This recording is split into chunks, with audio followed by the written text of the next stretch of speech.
ጤና ይስጥልኝ። ሰላም ለኪ ዘንሰግድ ለኪ አርያም ናስተበቁአኪ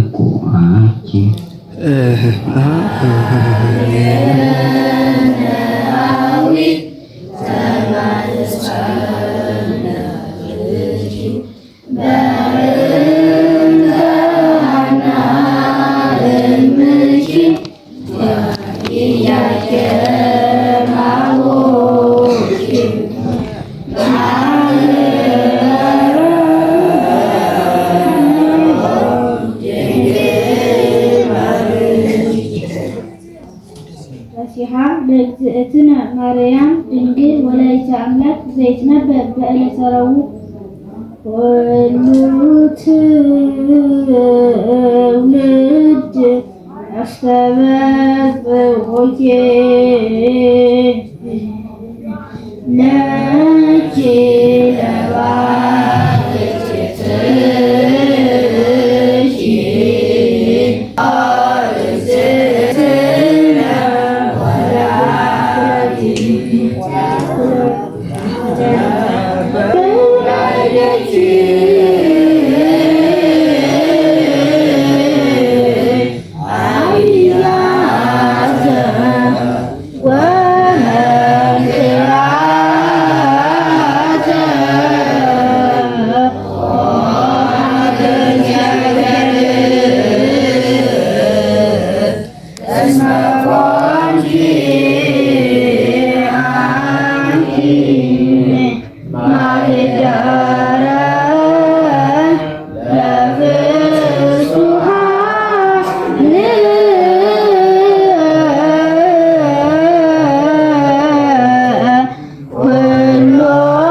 ለአብ ወወልድ ወመንፈስ ቅዱስ ለዓለም ወለዓለመ ዓለም ተፈስሑ በእግዚአብሔር ዘረድአነ ወየብቡ ለአምላከ ያዕቆብ ንስኡ መዝሙረ ወሀቡ ከበሮ መዝሙር ሐዋዝ ዘምስለ መሰንቆ ንፍሑ ቀርነ በዕለተ ሰርክ በእምርት ዕለት በዓልነ እስመ ሥርዓቱ ለእስራኤል ውእቱ ወከትፉ ለአምላከ ያዕቆብ ዘአቀመ ስምዐ ለዮሴፍ አመ ይሐውር ብሔረ ግብፅ ወሰምዐ ልሳነ ዘኢየአምር ወሜጠ ዘባኖ እምራማቲሆሙ ወተቀንያ እደዊሁ ውስተ አክፋር በምንዳቤ ከጸዋዕከኒ ወለሃንኩከ ወተሰጠውኩከ በአውሎ ህቡ ወአመከርኩከ በሀበ ማየ ቅስት ስምዐኒ ሕዝብየ ወእንግርከ እስራኤል አሰምዕ ለከ እመሰ ሰማዕከኒ ኢይከውነከ አምላከ ግብፅ ወኢትዝክር ለአምላክ ነኪር እስመ አነ ውእቱ እግዚአብሔር አምላክከ ዘአውጻእኩከ እምድረ ግብፅ አርህባፉከ ወእመልኦ ለከ ወኢሰምዑኒ ሕዝብየ ቃልየ ወእስራኤልኒ ኢያጽምዑኒ ወፈነውኩ ሎሙ በከመ ምግባሮሙ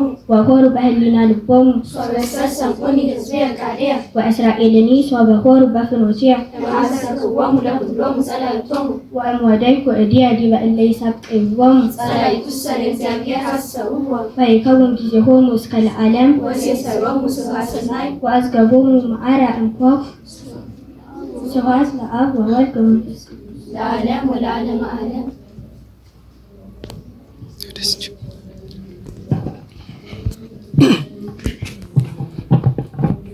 ጤና ይስጥልኝ። እንደምን ዋላችሁ?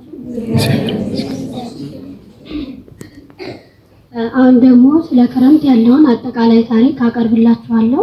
ክረምት ማለት ከርመ ከረመ ካለው የግዕዝ ግስ የተገኘ ሲሆን ይህም መክረም ማለት ነው። እንዲሁም የደመና የዝናብ ወቅት ማለት ነው። የክረምት እድሜ ዘመን ተብሎ ይተረጎማል። ይህም ክረምት ከአራቱ ክፍላተ ዘመናት አንዱ ነው። ከአራቱ ክፍለ ዘመናት አንዱ ሲሆን ከሰኔ 26 እስከ መስከረም 25 ያለው ነው። ሁለተኛው መጸው ይባላል። መጸው ማለት መጸው ተወለገ ካለው የግዕዝ ግስ የተገኘ ሲሆን የእጽዋት የመጠውለጊያ ዘመናቸው ነው። ይህም ከመስከረም 25 ከመስከረም 26 እስከ ታህሳስ 25 ያለው ነው። ሌላው ደግሞ ሀጋይ ነው። ሀጋይ ማለት ሀጋይ የባጀ ካለው የግዕዝ ግስ የተገኘ ሲሆን መባጀት ማለት ነው። ይህም ከታህሳስ 26 እስከ መጋቢት 25 ያለው ነው። ሌላው ደግሞ ጸደይ ነው። ጸደይ ማለት ጸደይ የባጀ ካለው የግዕዝ ቃል የተገኘ ሲሆን የእርሻ ወቅት ነው። ይህም ከመጋቢት 25 እስከ ሰኔ ከመጋቢት 26 እስከ ሰኔ 25 ያለው ነው። እነዚህም አራቱ ክፍለ ዘመናት የራሳቸው የሆነ ንዑስ ዘመን አላቸው። የክረምትም ንዑስ ዘመን ከሰኔ 26 እስከ ሐምሌ 19 ያለው ዘመነ ዘር ወይም ዝናብ ይባላል። ከሐምሌ 19 በኋላ ያለው ደግሞ ዘመነ መብረቅ ወይም በረድ ይባላል። ከነሐሴ 25 እስከ ጳጉሜ ያለው ደግሞ ዘመነ አበው ይባላል። ይህም የነ አብርሃም የነ ይስሐቅና የነ ያዕቆብ መታሰቢያ ማለት ነው። ጳጉሜ ደግሞ ዘመነ ምጽአት ይባላል። ከመስከረም 1 እስከ መስከረም 9 ያለው ደግሞ ዘመነ ዮሐንስ ይባላል። ከመስከረም 9 በኋላ እስከ መስከረም 25 ያለው ደግሞ ዘመነ ፍሬ ይባላል። በመሃልም ከመስከረም 17 እስከ 18 ያለው ዘመነ መስቀል ወይም ቅንዋት እንለዋለን ማለት ነው። በመጸውም ያለው ንዑስ ዘመን ከመስከረም 26 እስከ ህዳር 6 ያለው ዘመነ ጽጌ ይባላል። ከህዳር 6 እስከ ታህሳስ 7 ያለው ደግሞ ዘመነ አስተምሮ ይባላል። የገና ጾም የመጀመሪያዎቹ 2 ሳምንታት ስብከትና ብርሃንም በዚህ ይካተታል። ሀጋይ ደግሞ ኖላዊ ከልደት በኋላ ደግሞ ዘመነ አስተርእዮ ከዚያም ነነዌ ቅበላ የአብይ ጾምም ይገኝበታል።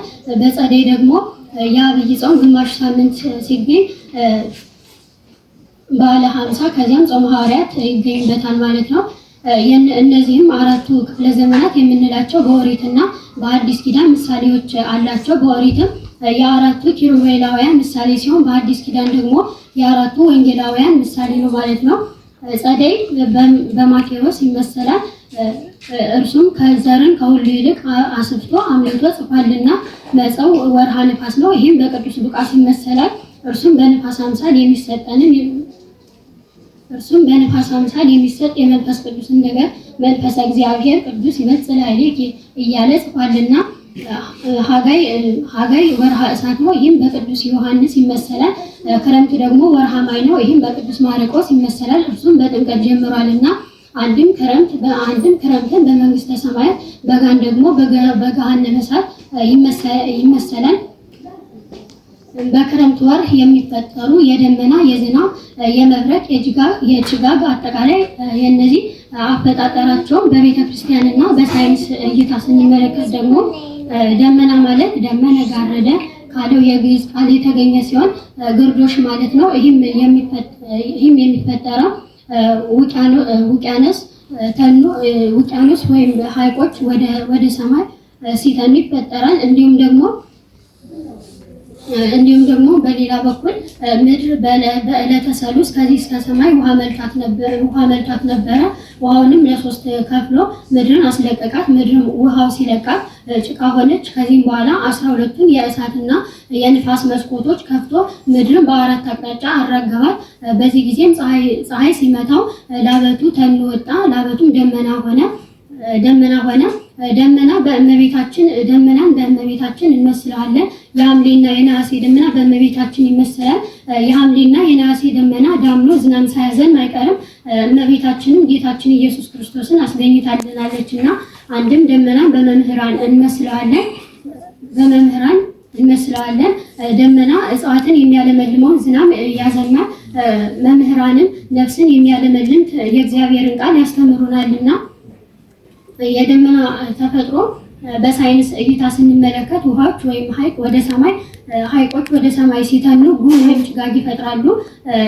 ይህም ጉም በነፋስ አማካኝነት ወደ ደመና ይቀየራል ይላል። ሌላው ዝናብ ነው። የዝናብ ተፈጥሮ በቤተክርስቲያን እይታ ስንመለከት ዝናብ ማለት ዘነበ ካለው የግዕዝ ቃል የተገኘ ሲሆን ይህም የውሃ ጠብታ ነው። ዝናብም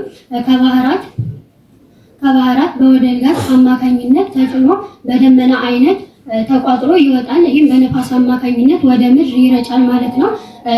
ዝናብን በእመቤታችን በጌታችንና በሐዋርያት እንመስለዋለን። ዝናብ በእመቤታችን ሲመሰል ጌታችን ደግሞ በፍሬ ወይም በእህል እንመስለዋለን። ዝናብን በጌታችን ስንመስል ደግሞ እመቤታችንን በሐምሌና በነሐሴ ደመና እንመስላታለን ማለት ነው። ዝናብ በሐዋርያት መመሰሉ ሕይወት ያለው ሁሉ ምግብን በፀሐይ አብስሎ እንደሚመገብ ሁሉ ሐዋርያትም የክርስቶስን ሕይወት አስተምረው ሰው ሃይማኖትና ምግባር እንዲያፈራ ያደርጋሉና እንዲሁም ደግሞ አንድም ዝናብን በቃለ እግዚአብሔር እንመስለዋለን። ዝናብ ከሰማይ እንደሚገኝ ሁሉ የእግዚአብሔርን ቃል ከሰማያዊ አምላክ አግኝተናልና የመብረቅን አፈጣጠር በቤተ ክርስቲያን እይታ ስንመለከት መብረቅ ማለት በረቀ ብልጭ አለ ካለው የግዕዝ ግስ የተገኘ ሲሆን ይህም ብልጭታ ነጸብራቅ ማለት ነው። እንዲሁም ደግሞ መብረቅ ብልጭታ ያለው አካል ይባላል። ከዚህ የሚወጣው ድምፅም ነጎድጓድ ይባላል። ነጎድጓድ ማለት አንጎድጎደ አነዋወጠ ካለው የግዕዝ ቃል የተገኘ ሲሆን መብረቅ በሚበርቅበት ሰዓት የሚወጣው አስፈሪና አስደንጋጭ ድምፅ ነጎድጓድ ይባላል ማለት ነው። ስለዚህ መብረቅ የምንለው ብልጭታውን ሲሆን ነጎድጓድ የምንለው ደግሞ ድምፁን ነው ማለት ነው። የመብረቅ አፈጣጠርም ወገብረ መብረቅ አለ ጊዜ ዝናብ ብሎ ሙሴ ብሎ እንደነገረን በዚህ ሂደት የሚፈጠር ነው ማለት ነው። የመብረቅ አፈጣጠር በሳይንስ እይታ ደግሞ ደረቅ ደመና ከርጥብ ደመና ሲጋጭ ይፈጠራል ይላል። የመብረቅ አይነቶችም ከደመና ወደ ደመና የሚሄድ አለ። ይህም ወደ ምድር አይወርድም። ሁለተኛም ደመና ከተራሮች ጋር ሲጋጭ ወደ መሬት የሚወርደው አለ። በሶስተኛም ደግሞ እንዲሁ ደረቅ መብረቅ አለ ማለት ነው። ይህም ለመዓት የሚላክ መብረቅ ነው። መብረቅ ለመዓትም ለምህረትም ይላካል ማለት ነው። ሌላው ደግሞ የጉምን አፈጣጠር የጉምና የጭጋግን አፈጣጠር ስንመለከት ጉም በግዕዝ ጊሜ ይባላል። ጭጋግ ደግሞ ቆባር ይባላል። ይህም በትነት አማካኝነት የሚፈጠር ነው። የጉምና የጭጋግ ሃይማኖታዊ ይዘታቸውን ስንመለከት ጌታችን ኢየሱስ ክርስቶስ ሰሞኑን በምሳሌ ሲናገር ለሙሴ በደብረ ሲና ሐመልማል ከነበልባል ተዋህደው ነበልባሉ ሐመልማሉን ሳያቃጥለው ሐመልማሉ ደግሞ ነበልባሉን ሳያጠፋው ያያል። በሌላ ጊዜ ደግሞ ለሙሴ በደብረ ሲና በጭጋግ በጉም በደም ተጋርዶ የነጋሪት ድምፅ እያስጎሰመ ህዝቡን ከተራራው ታች አድርጎ የእርሱን ንጉሠ ነገሥትነት ወይም እግዚአ ኃያልነት ገልጿል ማለት ነው።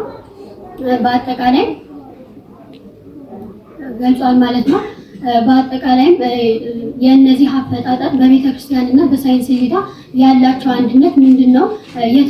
ያላቸው አንድነትና ልዩነት ምንድነው? የተዋሰው ማን ነው? እንዴት ተዋሰው ስንል የእነዚህ አፈጣጠር በቤተ ክርስቲያን እና በሳይንስ እይታ አንድ አይነት ነው። ነገር ግን ሳይንስ ከቤተ ክርስቲያን ተውሷል ማለት ነው። ሳይንስ በፈጠራ እና በሚታይ ነገር ሲያምን ቤተክርስቲያን ግን በማመንና በመገለጽ አግኝታለች። የተዋሰው እንዴት ነው ስንል የአገር በቀል እውቀት ያላቸው የቤተክርስቲያንን መጽሐፍ በመውሰድ የራሳቸው በማስመሰል ተውሰውታል ማለት ነው። ይህንን ስለ ደመና ስለ ዝናብ አፈጣጠርም በ14ኛው መቶ ክፍለ ዘመን የተነሱ አባ ጊዮርጊስ ዘጋስጫ እንዲህ ሲሉ ተናግራ በተነጊሜ ረቂቅ ዘያአቁሮ ለማይ የአርጎ ጥምቀላይ ወያወርዶ